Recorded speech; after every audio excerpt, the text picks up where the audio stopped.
Political analyst Professor Antonio Contreras lauded President Ferdinand R. Marcos Jr.'s answer to a question regarding the tension in the West Philippine Sea. Contreras explained the chief executive merely stood firm on the country's decision to protect our sovereign right to our territory.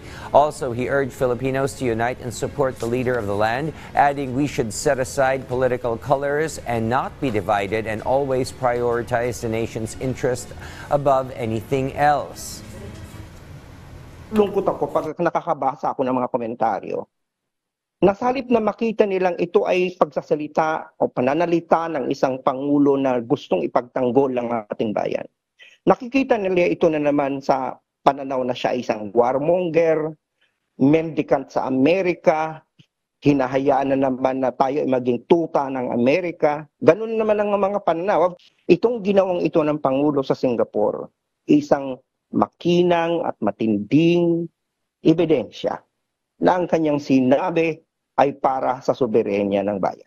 Walang labis, walang kulang.